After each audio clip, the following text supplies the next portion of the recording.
I suffer with a condition called Charles Bonnet syndrome, or visual release hallucinations if you want to get more technical.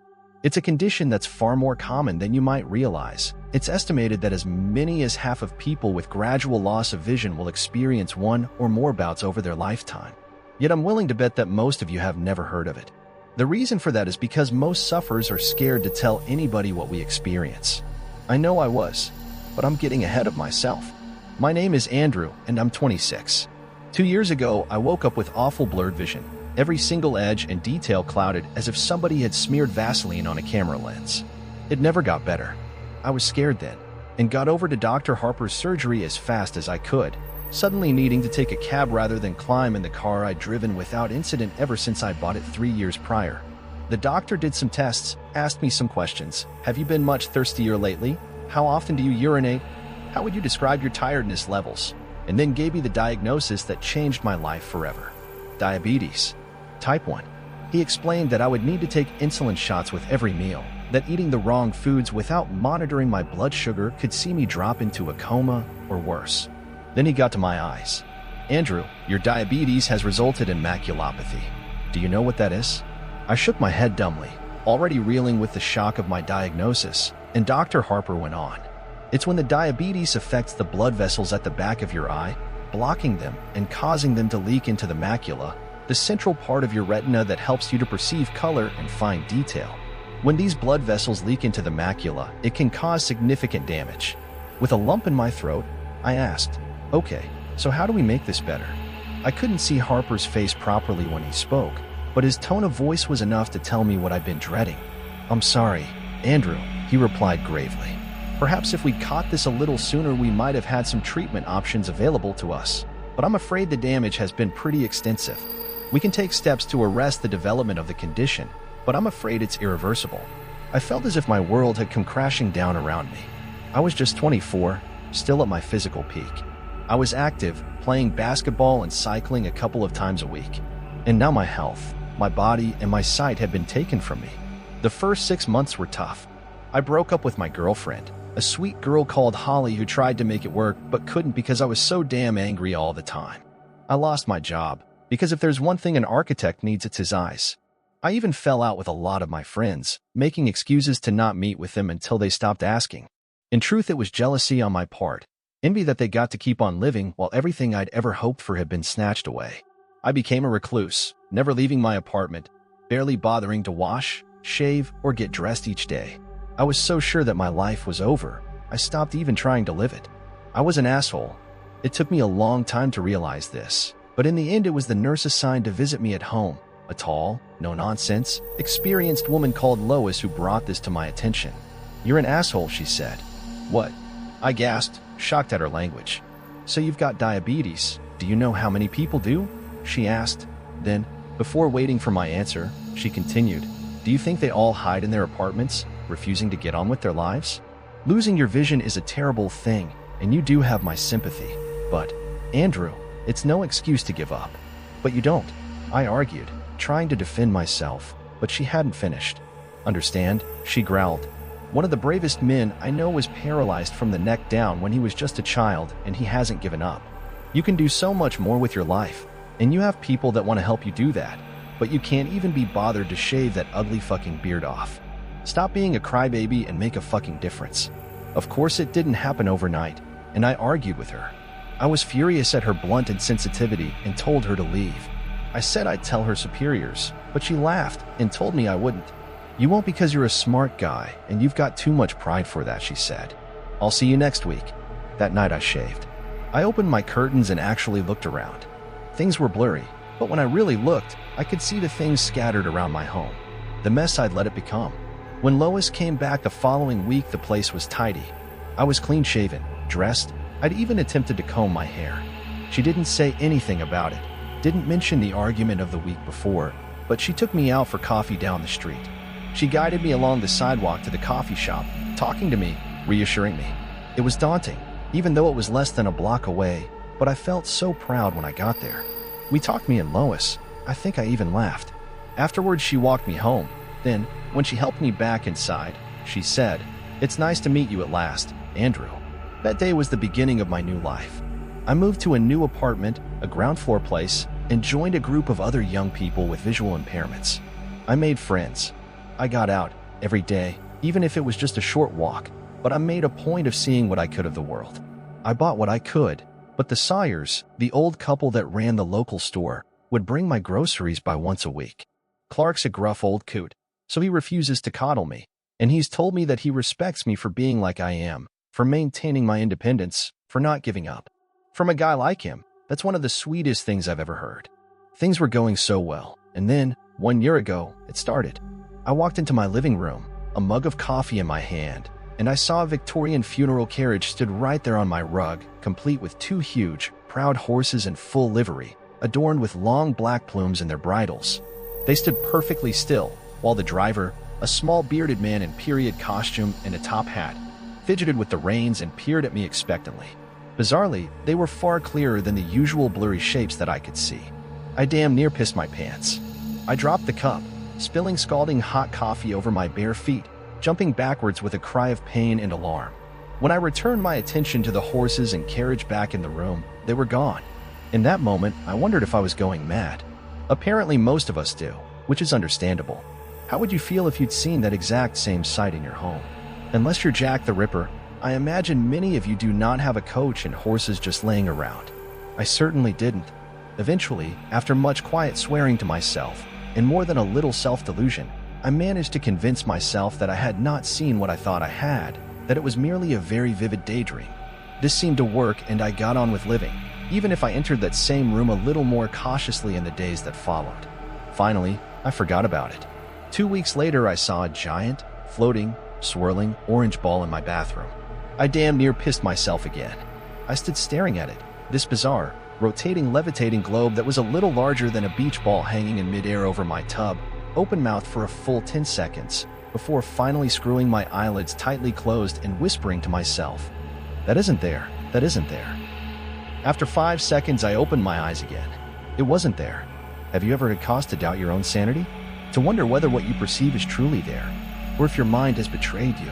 Honestly, compared to the loss of my vision, the prospect at losing my wits was so much more terrifying. I'd fought against adversity and took pride in the fact that I am not just a survivor, I'm somebody who is living his own life. How could I do that if I was insane? I barely slept that night, and I remained jumpy for days afterwards. Any sign of movement or any unfamiliar shape would set my pulse racing, would cause me to doubt whether it was truly there.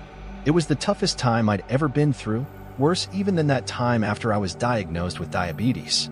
At least when Dr. Harper had told me about the diabetes, I had a definitive prognosis. I was given facts by a medical professional. My affliction was physical, it had a name, and most important, it had a treatment plan. This was something else. My own mind had turned against me, my senses and perception of reality had become twisted and unreliable. It's only when you're in that position that you realize just how terrifying it is. Your senses and the way in which your brain interprets them are your only true defenses against danger. You perceive danger and you avoid it, preventing your body from becoming harmed. But what happens when you can't trust your perception to alert you to dangers that are truly there? Lois picked up the problem first, noticing my skittish manner. She asked what was wrong, if I needed to talk about anything. But I told her no, I was fine, but I hadn't been sleeping well. That last part was true. I hadn't been able to sleep a wink. Just the very thought of being institutionalized, spending the rest of my days a sedated, blue pajama-clad zombie in a white room with only the echoing cries of my fellow inmates for company, terrified me beyond measure. But what was the alternative? Live life as a risk to myself and others? Ultimately, I chose to ignore it. I reasoned that if I was able to function around other people without them realizing what was going on, that was good enough. A full month passed before the next incident, and I really did think that maybe I'd put this whole mess behind me. With every passing day, my confidence had grown, so that Wednesday morning I'd stepped out onto the sunny street feeling pretty carefree. Each Wednesday I'd treat myself to a latte down at Joe's, the same coffee shop that I'd visited with Lois. It was a custom that gave me a great deal of pleasure, one that had seen me forge friendships with other regulars as well as the staff, including Joe himself. As I made my way down the street, white stick in hand, I glanced about me, taking in the colors and shapes of the world around me. I enjoyed the feel of the sun on my face and the sounds of the birds singing. It was a good day. Then I saw them. A party of pilgrims, 6 of them, all dressed in settler-era attire, sitting cross-legged on the asphalt. They didn't look at me. Instead, they were engaged in a heated, yet strangely silent, conversation. I froze, staring at them. Still they argued, gesticulating furiously at one another. However, I couldn't hear their angry voices, despite the fact that, judging by their ill temperament, they must be screaming at one another. Paralyzed by shock, the white stick fell from my numb fingers, clattering onto the sidewalk. I turned to leave, desperate to flee from the haunting sight of the colonists in the road, but I was so panicked, in such a hurry, that I stepped on my cane. It rolled underfoot, and before I knew it, I pitched over, tumbling to the hard ground below.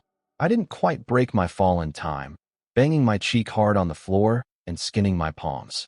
I heard a cry from a passerby, a friendly, concerned woman who rushed to my side. She knelt beside me, helping me up, applying a Kleenex to my throbbing cheek, which she informed me was now bleeding.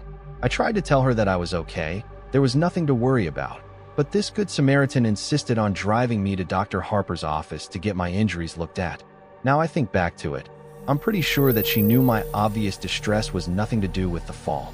At the time, I was embarrassed and angry, but now I realize I owe her a debt of gratitude. Without her intervention, I don't know how much longer this would have gone on before I cracked up and ended up in an asylum after breaking down through sheer stress. Andrew, why don't you tell me what happened? Dr. Harper asked, gently dabbing at my cheek with disinfectant. I explained that I just lost my balance, that no harm was done, but I think he saw through my feeble protestations to my underlying agitation. He didn't press, he didn't force the matter, he simply asked what might have caused my clumsiness. Then he asked how I'd been as of late. When I'd finished mumbling my way through the most non-committal answer I could muster, he placed a gentle, reassuring hand on my shoulder. Andrew, he repeated gently, why don't you tell me what happened? I burst into tears. I told him how scared I was, how I'd fought so hard for my independence, and now I knew it would be taken from me. He listened, patiently, then asked me to tell him why I ever thought that. I paused then, took a deep breath and thought about it. This was the point of no return. But really, what other option did I have? So with tears running down my cheeks, I told Dr. Harper everything. I told him about the horse and carriage, the orange globe, and the pilgrims. I told him how I'd been living each day in fear, how I was terrified that I was losing my mind. Dr. Harper thought for a while. Then he said, Andrew, I don't think you are losing your mind. The sense of relief at that moment was so powerful it overwhelmed me, rendering me speechless. You say that even though you've seen these things, you've never heard any noise from them? Have you detected any odors or experienced any other physical sensations, such as touching them? I shook my head no, and he patted my shoulder once again. Andrew, have you heard of Charles Bonnet syndrome? He asked. Charles Bone who? I asked, confused by this sudden, unexpected turn of conversation. Okay, let me explain, Dr. Harper said kindly. Charles Bonnet was a Swiss naturalist who was born in the 1700s. He discovered a curious condition in his elderly grandfather, who was nearly completely blind due to cataracts. The old man regularly experienced visual hallucinations, including random patterns and even people and places. Sound familiar? Yes, I replied, still confused. Am I suffering dementia? No, Andrew, not at all, Dr. Harper reassured me. Do you know how perception works? In layman's terms, your eyes take in light via the iris and pupil, which is then processed via the retina and translated into electrical signals which are decoded by the brain, which simply organizes these signals into a recognizable image. With me so far? I nodded, finally starting to understand. When the retina becomes damaged, such as those that have undergone macular degeneration, those signals become warped and jumbled, Dr. Harper went on. The brain still receives them, so it does its job, translating these distorted signals into an image. It kind of fills in the gaps for you. Sometimes it fills these gaps with colors, patterns, creatures, and places that aren't present. And this is called Charles Bonnet syndrome. I nearly wept with relief. So I'm not mad. I cried. Not at all, the doctor replied. This is an entirely physical condition. Your mind is in full working order. If you were suffering any form of mental illness, your delusions wouldn't be limited to just the one sense. You'd hear these interlopers, smell them, even feel them. This is a condition solely related to your eyes, not your brain. As I left Dr. Harper's office, I felt as if a weight had been lifted from my shoulders. Sure, my vision was still an issue, but now I knew it was only a problem with my eyes, not my mind. I knew I could handle the situation. I was ready to face the world again. Since then, I've seen plenty of weird visions. I saw a huge waterfall in the park, complete with a hazy mist and butterflies flitting about it. I saw a Native American warrior, complete with a huge feather headdress, sitting at a stool at the counter in the coffee shop.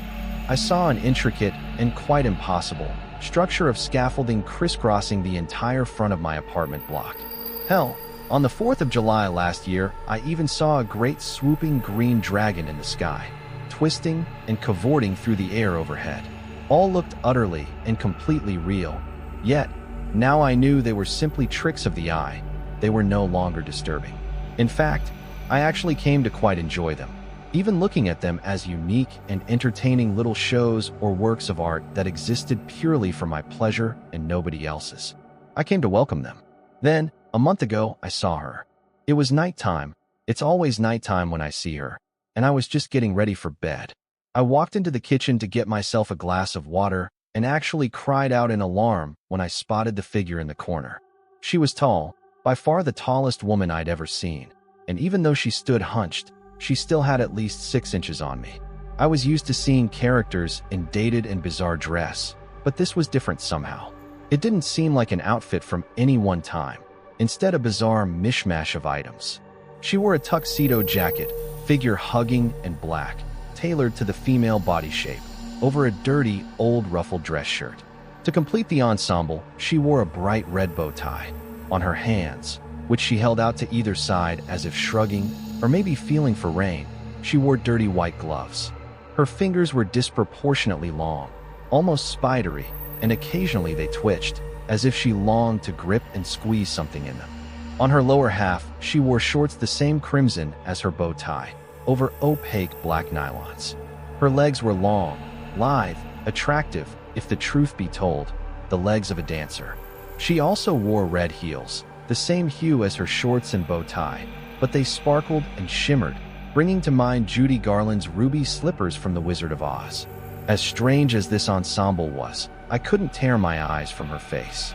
Most of it was obscured by a Johnny Bowler hat, tipped and tilted to hide her eyes and nose. But beneath the brim of her hat, I could see the deathly pale skin of her face and a grin that sent shivers down my spine. It was wide, too wide, with entirely too many teeth.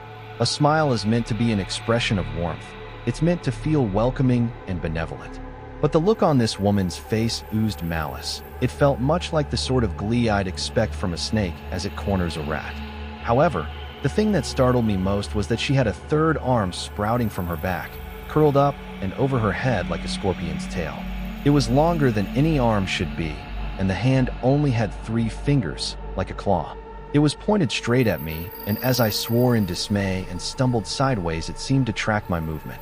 I stood staring at the creepy figure for a few seconds, trying to get my head around the situation. She just stood there in the corner, grinning back. Finally, I realized that this was just another of my hallucinations and breathed an audible sigh of relief. One of the tricks I've picked up over the months of suffering with Charles Bonnet syndrome is to break the line of vision toward whichever stimulus is causing my brain to interpret the images into the hallucination. Think of it like restarting a faulty computer, how refreshing the system debugs it. To this end, I close my eyes and count to 5. Then when I reopen them, the hallucination is gone. So, as I stared at the horrifying, malformed figure in my kitchen, I knew that to make the image go away, I simply had to close my eyes. I'll be honest here, when I counted to 5, I hesitated a little before opening my eyes. If I'd opened my eyes and she'd still been stood there, smiling that wicked smile at me, I think I might have had a heart attack. She wasn't, and I breathed another long sigh of relief, fetched my glass of water, and went back to bed. The tall woman haunted my thoughts in the days after I saw her. She was different to the other visions I'd had. Somehow she felt more real. It was this agitation that my buddy Jason picked up on when we met for lunch the following Friday. Jason was one of those same friends I tried to drive away shortly after I lost my vision, yet he'd refused to give up on me, continuing to get in touch week after week. Good friends are hard to come by. but great friends, the ones who will be by your side for life, are even rarer. Jason, God bless his kind heart, is one of the latter. "You've got to tell me what's going on, dude," he said, as we sat down over pizza. "What do you mean?" I asked, trying to brush it off. "You're so distracted. It's like you're looking for something in here all the time. You've eaten, like, one slice in pizza in the time it's taken me to eat 4. So, I repeat, you've got to tell me what's going on," Jason said, waving a slice of pizza around for emphasis. "It's nothing," I replied, feeling a little stupid. "I just had a hallucination a couple of nights ago that really got to me." "I thought you were cool with those now," he asked, putting the pizza slice down. "Yeah, I am. I mean, I was, but this was different," I replied, resigned to talking about it. "She scared me." "She?" Jason asked, his interest clearly piqued. "Tell me about it." So I did. I described the tall woman and how she'd appeared to me. I explained that unlike any of my other hallucinations, she felt more real, and that she was the first to feature such a weird and unsettling mutation. Sure, I'd seen smaller versions of people in the past, a phenomenon referred to as Lilliputian by medical professionals, but the extra appendage and impossibly distorted face were something I had yet to encounter thus far. I think it was that, combined with the unnerving expectant stance, that had disturbed me the most. "So," Jason said after I'd finished, "you say she had great legs?" "Shut up, you asshole," I laughed, throwing my napkin at him. "No, seriously, I get it, man," Jason replied, passing the napkin back to me. "If I walked into a room and a giant mutant was waiting for me, it'd scare the shit out of me too. But you know what caused you to see this? It's like the coachman and that waterfall you saw. It's a condition that you know you have, and it's one that you know how to deal with, okay?" I know, I replied. "Thanks, man, you're right." I did feel better too, so I smiled at him, took a big bite of my pizza, and changed the subject, asking him about his psycho ex, a conversation he was all too happy to dive into. The next time I saw the tall woman, just under a week later, I was brushing my teeth. I was stood at the wash basin, brushing away, when I spotted a figure in the mirror. She was out in the dark hallway, peeking around the door behind me. That same sinister grin I'd seen before stretched her narrow face into a distorted grimace, the dirty bowler hat pushed down over her eyes once again. Each of those 3 long spidery hands gripped the door frame. As crazy as this sounds, it felt like she was trying to avoid being spotted. I cried out, spitting toothpaste foam all over the mirror, my toothbrush clattering into the basin. I spun around, my heart thumping in my chest, my breathing ragged in my throat. She wasn't there. Of course she wasn't. The doorway was empty. I tiptoed forward, hesitantly, trying to look around the doorframe into the hallway without actually sticking my neck out into its shadowy confines. The seconds ticked by as I drew closer and closer. I couldn't see anything, so, finally, with a whisper of self-affirmation, I stepped out of the bathroom. The hallway was empty, as was the rest of my apartment. I was shaken again. This was the first time I'd seen a hallucination in a reflection, and I wasn't even sure that I'd actually seen it. Now, as I sit here, writing this, knowing what would follow, I think I thought like that to try to protect myself, to shield myself from the truth. I was an idiot. A full fortnight passed without incident. Sure, I saw a flash of color one day, a dancing yellow lightning bolt that zigzagged back and forth on the street outside my apartment. But that was exactly the sort of thing I'd come to expect from my condition. It was exciting, otherworldly, but it wasn't scary, not like she was. In retrospect, that fortnight was blissful. It was a reminder of what life could be like, the existence that I'd carved out for myself since my diagnosis. Life was good. The night that changed the way I viewed the tall woman, last night, I'd been out and had a couple of drinks. I'd met the other guys with visual impairment for dinner, and we'd ended up at a bar afterwards. I wasn't hammered, but we got through plenty of beer between us, and by the time I stepped out into the cool night air, I felt decidedly lightheaded. It took me a while to make it home, laughing and talking to a couple of the other guys from our group as we strolled along. It had been a great evening. It's probably the last truly good one I'll ever have. I bid the other guys good night, and, fumbling with my key, let myself in. With swaying steps, I strolled into my hallway, slamming the door a little too loudly behind me. I took off my jacket, hung it on the hook by the door, then hit the light switch. She was waiting at the end of the hallway, all 3 hands held aloft into claws, reaching for me, that same maddening, malevolent grin on her pale face. I swore again, louder than ever, actually jumping back a step, recoiling from the impossibly tall and terrifying figure lying in wait in my own home. The tall woman didn't move. She just stood there, staring and smiling at me. I stared back, but I sure as hell didn't smile. Jesus Christ, I muttered under my breath. You know how you can feel a little paranoid after a few beers? That feeling of nonspecific post-alcohol dread. Imagine that combined with a giant, grinning mutant woman suddenly appearing in your home. Suffice it to say, it was very, very, very uncool. I don't need this. I sighed and closed my eyes. 1, 2, 3, 4, 5. When I opened my eyes, her face was just a foot from my own, grinning wider than ever. She dashed the length of the hallway and was now stood so close that her long, grasping arms were either side of me, her fingers twitching and clawing at the air around my face. I could see her chest heaving, as if she were actually laughing silently at my attempts to dismiss her. As if the thought that I could ever be free of her was amusing. I screamed, a full-bodied shriek of terror, and actually dropped to my knees, covering my head as if to fend off an expected blow. It never came. Finally, I lowered my hands, gasping for breath, shaking. The hallway was empty, the tall woman nowhere to be seen. I stayed there, on my knees, for a moment, gasping for breath. Then I was on my feet and I turned and ran, out of the apartment, out of the building, and into the street. I stood there, shivering, terrified beyond reason, without a clue as to what I'd do next. Finally, I pulled my phone from my pocket and I made a phone call. Hey, Andy, what's up? Jason asked. Jason, I need you to come here, I said, sobbing. Jason didn't ask why, didn't complain. Instead, he simply replied, I'm on my way. Less than 20 minutes later, his car pulled up outside, and he dashed over to the steps outside my building where I was sitting, shivering. He threw his jacket around my shoulders and asked what happened, his voice filled with concern. She's in there, I stammered. The tall woman. She's back. Okay, he said, gently helping me to my feet. Come on, man, let's go in there and check it out. I wish I could say that I was brave when we went inside, but I'd be lying. I cowered behind Jason, one hand on his shoulder as we made our way through my home. Of course, we didn't find a thing. We're talking a giant mutant woman in a poky little one-bed apartment. Where the hell was she going to hide? Finally, after we'd checked every single room twice, I had to admit that she was gone. I'm so sorry, man, I apologized, feeling genuinely stupid. I got scared and... I'm sorry, man. Hey, forget about it, buddy, Jason said. So, I'm here now. Where do you keep your booze? Half a bottle of bourbon later, we were both feeling pretty talkative.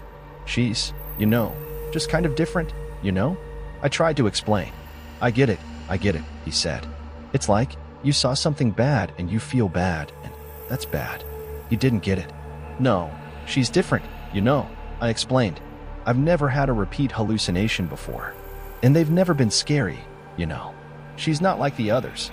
Dude, Jason said, taking another sip of bourbon, you've got, Charlie Boney syndrome, and that makes you see shit. So, he waved his hands in the air like a magician who just performed a trick. I know, I replied. No, listen, Andy, he said. You know what makes you see shit? It's just your eyes, yeah? You didn't hear anything. You didn't feel anything. This is how that stuff goes. It's your eyes, and I know it's scary, man, but you've been through, hell and high water in your life so far. You're tough, one of the toughest, bravest guys I know, and you can handle some creepy hallucination, bitch. I laughed. I couldn't help it. She is a very creepy hallucination bitch though, dude. He laughed too, and we both took a drink. That could help, he said finally, his voice thoughtful. What, drinking? I asked. No. Well, yes, it does, he giggled. I mean demystifying her. You should give her a name. Something stupid, so she's not scary. I've got to say that as much as I like creepy hallucination bitch, that's a bit of a mouthful, I laughed. Yeah, I get that, he replied. Suddenly something he'd said came back to me. How about Helen? I suggested. Helen Highwater?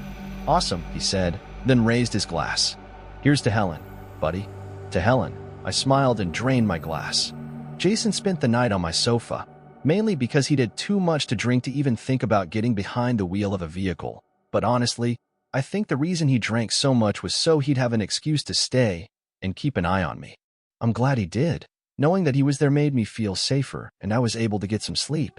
It gave me a sense of security to know that if the strange vision I just christened Helen was to appear again, I'd be able to call on him for support. This morning, we both needed support. It feels like a mule kicked me in the head, he groaned when I made my way into the living room. Yep, I replied, my own head thumping. Joe's, he replied firmly and staggered to his feet. As we drank strong black coffee and ate muffins, we didn't talk much. Finally, Jason broke the silence. So, you feel cool now? He asked, his mouth still full of blueberry muffin. I nodded. Yeah, I think so. Not still freaked out about you-know-who? He asked. Helen? I replied with a smile. No, I really don't think I am. I reckon I can handle some creepy hallucination, bitch. Good, he laughed, giving me a hearty pat on the back. That's cool, man. I bet you can. Now, after a night spent cowering in my bathroom, too scared to go out into my apartment, I know we were both wrong. About everything. Remember how earlier I told you that the thought of being institutionalized, that the very idea of losing my grasp on reality was the most terrifying thing I could imagine? Now I'd welcome that, because the alternative is far, far worse. After breakfast, I said goodbye to Jason, and he climbed into his car and drove away. The day passed without incident, and when Lois stopped by this afternoon, she even commented on how upbeat I seemed. You got a lady in your life? She asked, casually. I laughed at that, wondered what she'd think if she knew the truth.